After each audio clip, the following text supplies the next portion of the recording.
What kind of mother leaves her blind daughter alone in a luxury cafe, not out of neglect, but to see if anyone still has a conscience? When one waitress defies orders to help the girl, it sets off a chain of consequences that reaches far beyond spilt water and cookies.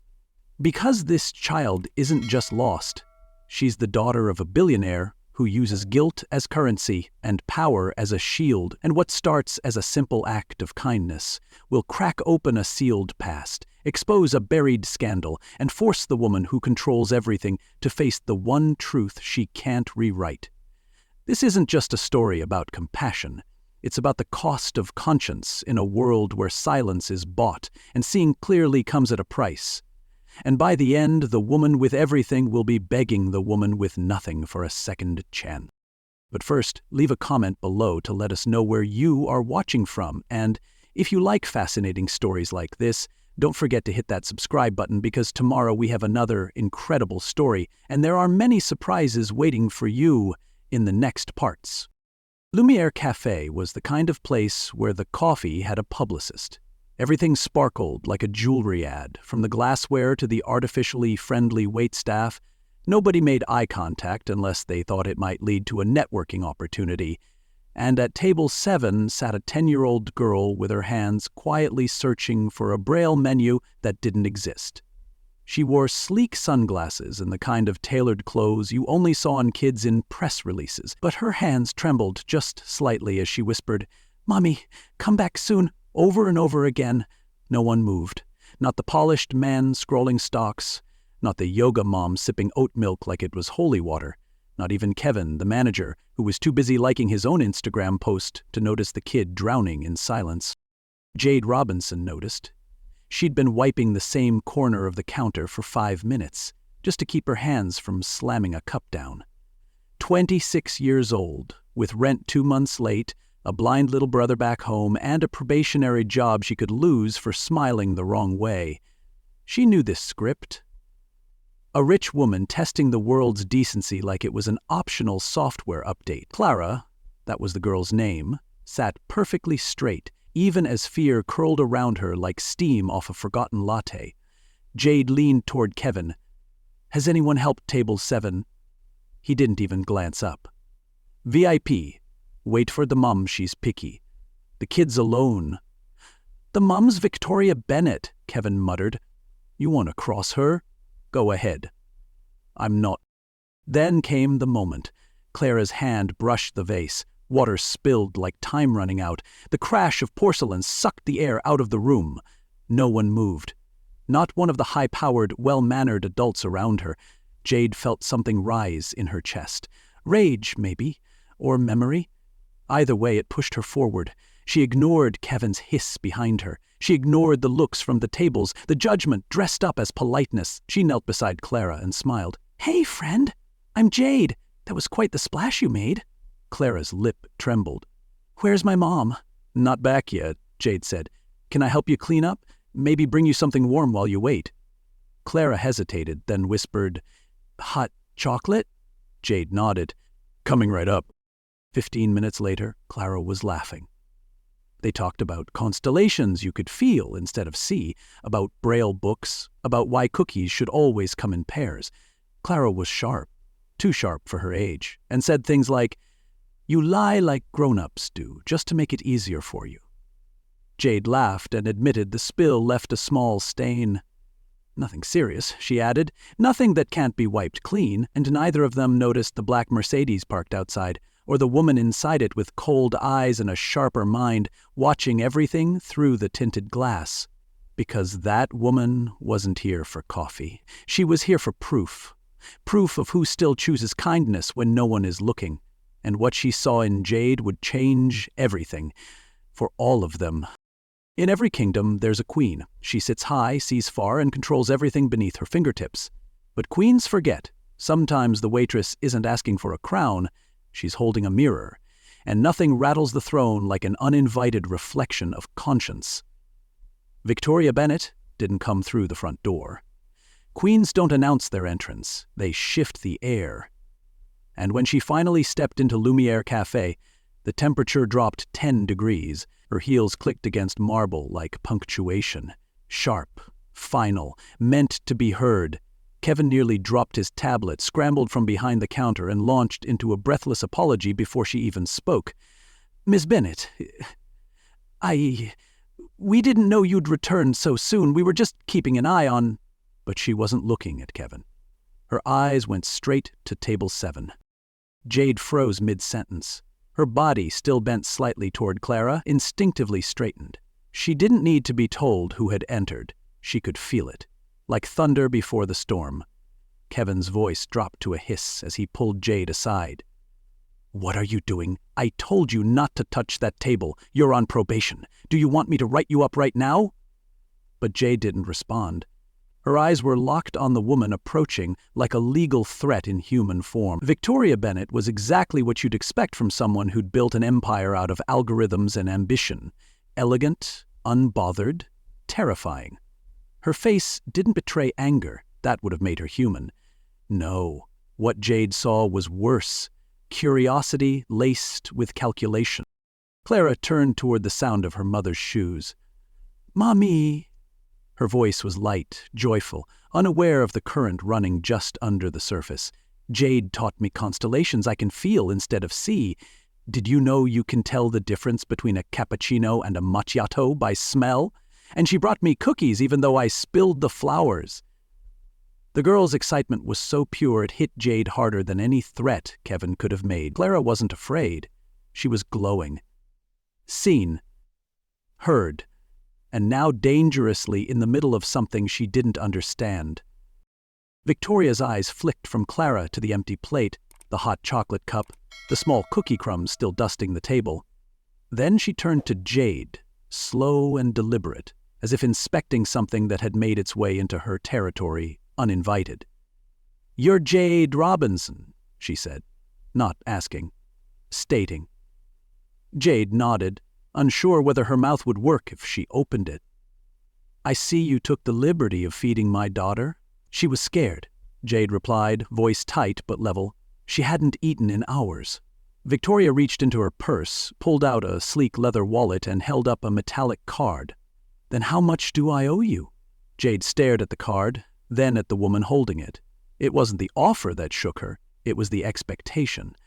The casual assumption that everything, even kindness, had a price. "Nothing," Jade said finally, the words sharp as glass. "It was on the house." A silence cracked through the cafe like thunder. Victoria didn't move, didn't blink. She just lowered the card, slipped it back into her purse, and stared at Jade like someone who couldn't decide if she was impressed or insulted. Evan cleared his throat too loudly and stepped forward. "Mrs. Bennett, I can assure you, this won't happen again. Jade has been reminded of protocol. She's new, still learning." Victoria didn't look at him. She simply said, "That much is clear," then turned to Clara and took her hand. "Let's go, honey." Clara stood and smiled toward Jade. "Can we come back tomorrow? Jade promised she'd teach me how to smell the stars in a cup." Victoria paused for a moment, her expression unreadable, then gave a curt nod and walked out, Clara in tow. Kevin spun on Jade the second they were out the door. "In my office, now." Jade didn't move. Her eyes were still on the door, where the sound of retreating heels was giving way to a deeper sound. Uncertainty? Outside, Victoria Bennett slid into the back seat of her Mercedes, placed her purse down carefully, and stared out the window for a full 30 seconds before pulling out her phone. Her assistant's name popped up instantly. She typed without hesitation. "Find me everything on Jade Robinson, full background, academic history, employment records, family, losses, dreams, failures, everything." In the world Victoria built, people didn't make impressions. They made data. And Jade had just become a case worth studying. Because when someone with nothing walks straight through the boundary of control without blinking, it's not just a threat, it's a mirror. And Victoria didn't like what she saw, not because it was wrong, but because it was right. The kind of right you can't buy. The kind of right that makes people who've built their lives on money and silence question what they're really worth. And now, the woman with everything needed to know who this waitress really was. Because somewhere deep inside, for the first time in a long time, Victoria Bennett wasn't sure she was still the one holding all the power. Some people survive poverty. Others survive power, but rarely do they survive both with integrity. Poverty strips you down to the bones. Power, though, it rewrites your reflection. Slowly enough, you don't even notice you're lying to the mirror. And somewhere between the two sits dignity, brittle as glass, but harder to rebuild once cracked. That's what Victoria Bennett was testing, not just character, but cost, because she didn't believe in kindness without calculation. So when she made her next move, it wasn't a punishment. It was a proposition dressed as opportunity. The call came the next morning, not from the cafe, from Bennett Technologies. A woman named Margaret Chun, whose voice sounded like an emailed calendar invite, informed Jade that Ms. Bennett had arranged a car. She requests your presence for a conversation, 9 sharp. The words didn't ask, they announced. 45 minutes later, Jade stood in the lobby of a building that looked less like an office and more like the future if you couldn't afford to live in it. Elevators whispered. People floated. Everyone had somewhere important to be, except Jade, who felt like she'd accidentally wandered into the wrong layer of society. On the 45th floor, the air felt thinner. Victoria didn't rise when Jade entered. She simply gestured to a seat, like a queen summoning a knight who displeased her but amused her too. "Yesterday you served my daughter," she began, her voice unreadable, when I asked the staff not to. "Tell me why." Jade didn't flinch. Because she was hungry. And scared. That seemed more urgent than protocol. Victoria's expression didn't change. She slid a folder across the table. Inside, a contract. Clara's personal companion, 6 figures, health coverage, travel benefits, private apartment. It read more like a luxury bio than a job. And then another folder. This one thinner, more surgical. Daniel Robinson, Jade's brother. Victoria didn't even blink. "We've arranged for an audition at Wellington Academy. If he qualifies, we'll cover everything. Full ride, room, board, mentorship. His music deserves more than obscurity." Jade's hand stayed still on her lap, but her heart thrashed like it had been set on fire. Every button she had, Victoria had just pressed, one after the other. Family, security, redemption. It was the perfect offer. And that was the problem. Jade stared down at the contract like it was a riddle with no right answer. This wasn't gratitude, it was strategy, a kindness that had been dissected, repackaged, and tied with a bow made of strings. The offer was plated in gold but tasted like manipulation. Victoria wasn't trying to help, she was trying to own. This wasn't a thank you, it was a transaction. What Jade had done for Clara couldn't be measured in salary or perks, and yet here it was, monetized down to the decimal. "Why me?" Jade asked. Not as a challenge, but because she needed to hear it. Victoria leaned back, folding her arms. "My daughter has a gift. She hears insincerity like most people hear volume. And you were real. Real. As if that alone were rare enough to recruit." Jade walked out of that meeting not with clarity, but with a choice. She didn't sign the papers immediately. She sat with them, turned them over in her hands like she was checking for hidden barbs. And then she thought of Daniel, of his hands on the piano, eyes closed, building entire worlds from sound. She thought of Clara, alone in that cafe, and how no one had seen her, truly seen her, until someone, without anything, decided to act like it mattered. And she thought about Victoria Bennett, a woman who wrapped her guilt in contracts and controlled affection like inventory. Jade didn't accept the job because she was impressed. She accepted because it was a door, and behind that door was power pretending to be protection. She signed the contract 2 days later, in the same conference room where it had been offered. Margaret handed her a pen like she was crowning her. Jade signed like someone preparing for battle. Victoria extended a hand. Jade shook it, firm. "You think I'm your employee?" she said calmly. "But you just gave me access to everything. Victoria smiled, not kindly, but with the wary intrigue of someone realizing they may have invited something into their world they couldn't quite control. And Jade, she wasn't here to play a role, she was here to rewrite the script. Because real dignity doesn't come from the offer, it comes from what you choose to do once you've accepted it. Secrets don't rot in the dark, they sharpen their teeth. They wait, patient and silent behind locked drawers, inside ignored closets, beneath false apologies and polished reputations. And when they finally break free, they don't just bite, they devour. Victoria Bennett wore control like a second skin, but Jade knew there had to be a seam, a weak stitch somewhere, because no one works that hard to curate perfection unless they're hiding a crack. They're terrified will split wide open. The facade was too smooth, too rehearsed, and Clara's eyes, sightless but unclouded, had hinted at something deeper every time she flinched at her mother's voice. It happened on a Tuesday morning. Clara had lost a music book, and Jade offered to help find it. The search led them into Victoria's rarely used guest study, where storage bins and boxes lined the walls, each one labeled in the kind of neat handwriting that screams, "Touch nothing." Clara paused near the back of the closet. "It's not the music book," she said quietly. "But I think what you're really looking for is there." She pointed toward a small box wedged behind others, dusty and unlabeled. "Why do you think that?" Jade asked, already reaching. "Because Mama hides things that make her feel," Clara said, "and you've been making her feel a lot lately." Inside the box, beneath a tangle of old reports and clipped articles, was a plain black USB stick. No label, no password, just silence waiting to scream. Jade took it that night and waited until Clara had fallen asleep. She plugged it into her laptop with a hesitation that felt like prayer. And what poured out changed everything. Photos appeared first. Clara as a toddler, eyes wide and bright. Then came newspaper drafts never published, headlines suppressed. CEO Victoria Bennett involved in collision, daughter hospitalized. Another read, "Distracted driving suspected in Bennett family tragedy." Jade's breath caught.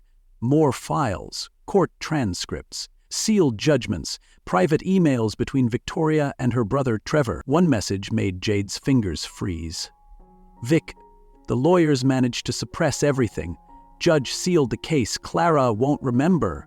But you need to forgive yourself before she finds out the truth. Another way." Jade scrolled in silence. There it was. The moment Clara lost her vision, caused by her own mother, covered up with cash and coercion. Years of guilt repackaged as perfection. Clara, who never asked for sympathy. Clara, who always spoke like she knew more than she let on. The girl who said things adults were too cowardly to say, and somehow she'd known. Maybe not the details, but the weight of it. The pauses in Victoria's voice. The way she touched Clara's hair when she thought no one was watching. The silence that hung between them like a chandelier made of eggshells. The next morning, as Jade helped Clara with her shoes, she finally asked, "What happened to your sight?" Clara tilted her head. "They said it was an accident. That's what the papers said too. But I remember glass, screaming, and my mom holding me like she was the one who got hurt." Jade froze. Clara just nodded. "I told you. I hear things people don't say out loud." That was the moment Jade realized something unbearable. Victoria hadn't protected Clara. She'd imprisoned her in guilt. Not just by shielding her from the truth, but by using that truth as the foundation for control. Every decision, every boundary, every "for your own good" came from that one night. Victoria didn't live from love. She mothered from shame. Clara didn't live blind. She lived shackled to someone else's guilt. Jade sat with that realization for hours. It filled her like smoke. No matter how generous the offer, no matter how luxurious the surroundings, Clara had been trapped in a cage that looked like a nursery. The worst part? Clara hadn't just lost her sight, she'd lost her choices. Her mother had taken both. Jade thought about that sealed USB, about the headlines never printed, about the way Victoria smiled without ever moving her eyes, and she whispered something into the dark of her apartment that she wasn't sure she'd ever said out loud before. She didn't blind her daughter once, she blinded her future. Victoria hadn't just taken away what Clara could see, she had taken away who Clara could become. By planting seeds of fear and wrapping it in protection, that was the kind of betrayal that didn't just scar, it shaped. Justice wasn't going to come from exposure alone. It would have to come from truth spoken aloud, not buried in folders or encrypted drives, and Jade, who had walked through this empire pretending to be a servant, now knew what she really was. She was a key, and the lock was rattling, because once truth tastes air, it never goes back to sleep. When someone hides the cure, they're not afraid of the disease, they're afraid of the healing, because healing means change. It means light gets in. It means the control you built your world on might not survive the truth. Victoria Bennett wasn't afraid that Clara would remain blind. She was terrified Clara might see again. Not just colors or shapes, but everything. The lies, the avoidance, the control disguised as protection. Healing doesn't just fix the body. It threatens every excuse built around keeping it broken. Victoria mentioned a meeting with the Bennett Foundation for Visually Impaired Children, scheduled for Thursday morning. She said Clara would accompany her. It was casually mentioned over breakfast, her voice smooth, her smile precise. But something about the way she avoided eye contact when Jade offered to prep materials made the hair on Jade's neck rise. Clara tilted her head when Victoria left the room. "There's no meeting, is there?" Jade didn't answer. She just placed her hand over Clara's and squeezed. That afternoon, when Victoria wasn't looking, Jade slid a small tracker into the lining of Clara's backpack. A precaution, she told herself, but deep down, she already knew what she was going to find. 3 hours later, the signal stopped moving. The location? A clinic tucked away in a wooded area over 60 miles outside the city. No website, no signage, just coordinates and a sinking feeling. Jade made one call. Trevor Bennett answered on the second ring. "I need your help," she said. When they arrived at the facility, they stayed hidden just out of sight. Through the window, they saw Clara alone in an exam room, tapping her fingers anxiously on the edge of a chair. Victoria stood in the next room, speaking with a doctor, animated, assertive, holding paperwork. The conversation was heated. The doctor pointed toward a file. Victoria shook her head. Trevor's jaw tightened. "She brings Clara here twice a year," he muttered. "Not for progress, for confirmation." Jade turned to him, eyes narrowing. "Confirmation of what?" Trevor's voice dropped. "That she's still blind." The truth spilled in pieces, low and bitter. Victoria had been bringing Clara here since the accident, every few months under the pretense of hope. But it wasn't hope. It was surveillance, an elaborate performance. The doctors weren't pushing treatment, they were documenting stagnation. Because the real terror wasn't that Clara might never see again. The real terror was that she might. There were procedures, Trevor said, new therapies. Victoria refused them all, said it was too risky, said she couldn't take another loss, but it was never about risk, it was about guilt and control.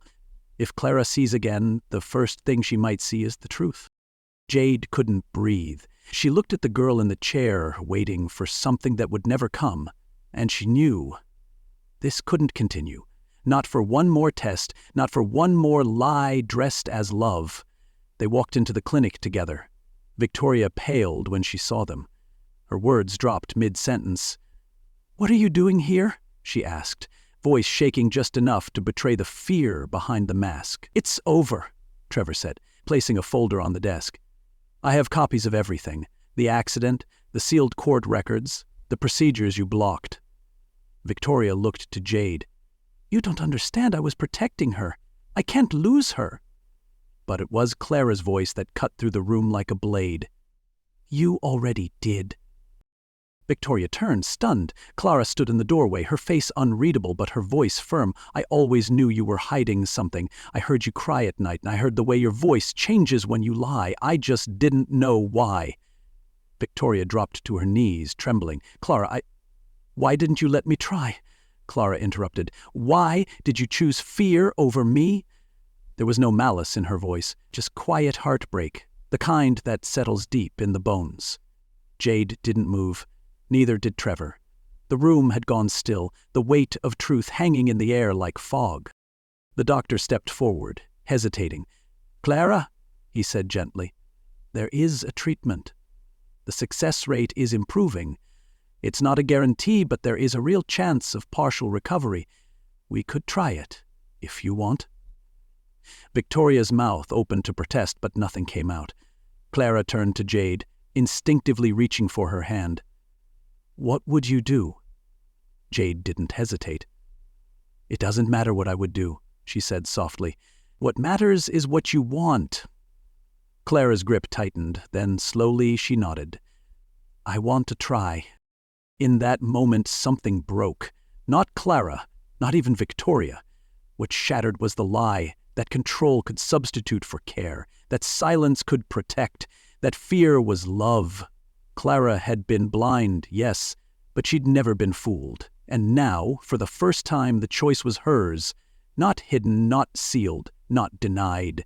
Her mother's empire might have survived stock crashes and scandals, but it wouldn't survive this kind of truth. Not if it stayed buried. And Clara? She wasn't waiting anymore. She was stepping into the unknown, not because it was safe, but because it was hers.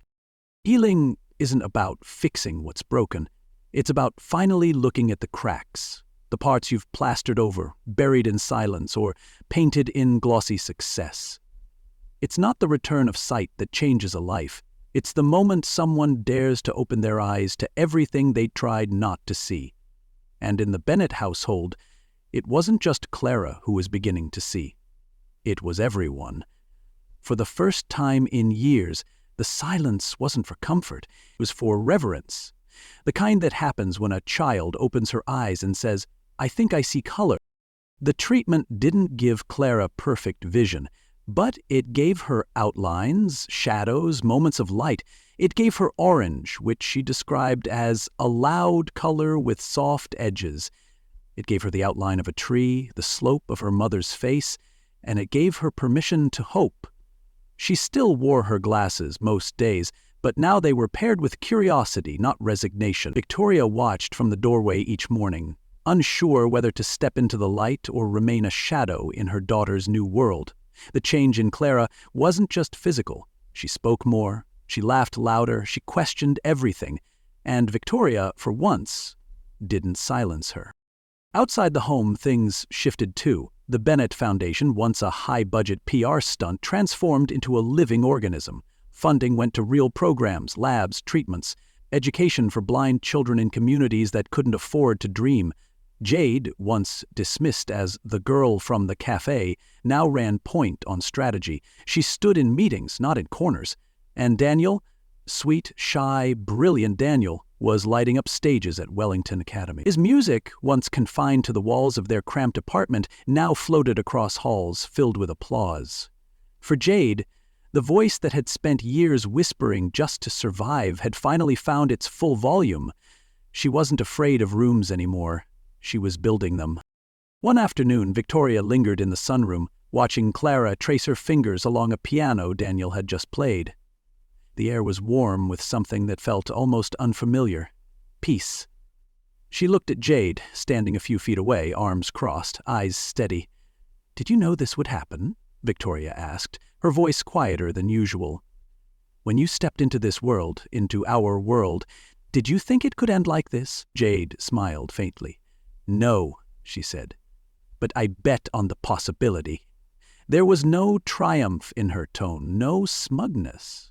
Just the weight of someone who understood how fragile change really is, and how powerful it becomes once it starts moving. Empires are built on obedience, but legacies? They're built on love. Love that doesn't ask for loyalty but earns it. Love that doesn't trade in silence but speaks even when it shakes. And what was growing inside that home, inside the Bennett name, was no longer an empire. It was something messier, braver, real. Victoria still made mistakes. She still wrestled with control. But when Clara asked hard questions now, Victoria answered. When the foundation's staff suggested bold changes, she listened. And when Jade spoke, Victoria didn't just hear her, she respected her. The cracks were still there. But now, no one was pretending they weren't. They were looking straight at them. And somehow, in that raw exposure, something beautiful was beginning to grow. Not perfection, not power, but something that might, one day, become peace. Sometimes the greatest revolution comes from the one you thought you could control. Victoria Bennett had spent years believing she was the center of every orbit. She moved people like chess pieces, efficient, distant, replaceable.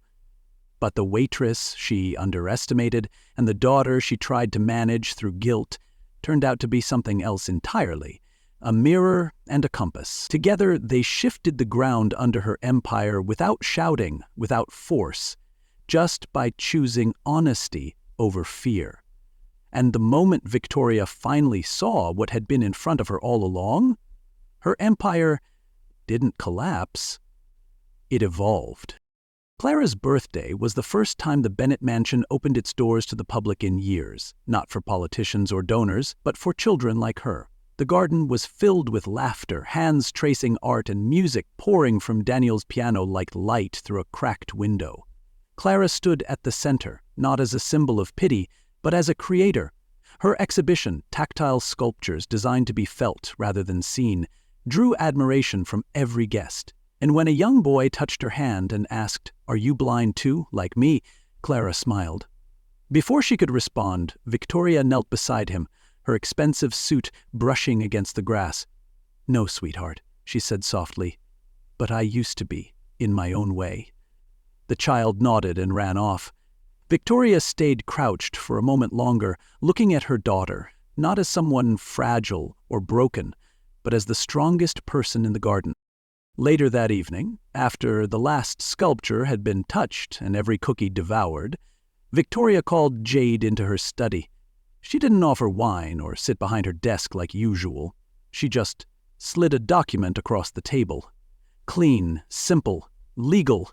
Jade scanned the first page and froze. Victoria was offering her 40% of the foundation, not as an employee, as a partner. Full creative control, equal voice. "You've changed everything," Victoria said, "and not just for Clara. For me. For the work. For what this place could be." Jade didn't answer immediately. She read the offer again, searching for the catch. But this time there wasn't one. No manipulation, no strings, just a gesture from a woman who finally understood that control is the opposite of trust. "Why?" Jade asked, still cautious. Victoria looked at her with clear, steady eyes. "Because you saw my daughter when I only saw her condition, because you saw through me, and because this foundation needs someone who doesn't flinch at power." The next morning, as sunlight painted the kitchen floor in gold, Clara handed Victoria a small wrapped package. Inside was a painting, messy, abstract, textured with sand and thick brush strokes. "It's the tree from the garden," Clara explained. "I use the colors I can see now. I wanted you to have something to remind you that sometimes we have to lose something to really see what we have." Victoria didn't speak. She just held the painting like it was breakable. And maybe it was, because it wasn't art. It was forgiveness in color. It was the story of a girl who wasn't angry anymore, just ready to grow. As the guests left and the mansion quieted, Jade stood on the back porch watching Clara and Daniel play a duet. Their music was imperfect, playful, and completely alive. Trevor joined her with a soft smile. "You ever regret joining this crazy family?" he asked. Jade looked at the children, then at Victoria standing nearby, holding her daughter's painting like scripture. "Not for a second," she replied. "They needed someone to shake the table. I just didn't know I'd be rebuilding it too. You can't buy kindness. You can't silence truth. And you can't erase people who see you fully." Victoria Bennett built a life on control, but it was Clara and Jade who taught her what power really is. Not silence, not wealth, but being seen, broken and whole, and still being worthy of love. Redemption didn't arrive with drama. It arrived with a blind child guiding a mother out of the dark, with a waitress refusing to be bought, with a boy whose music reached places words never could. And when all the masks were off, what was left wasn't shame, it was freedom. Because healing doesn't happen when you win. It happens when you finally stop pretending you never lost. Leave a comment below to let us know where you are watching from. And if you like fascinating stories like this, don't forget to hit that subscribe button, because tomorrow we have another incredible story and there are many surprises waiting for you in the next parts.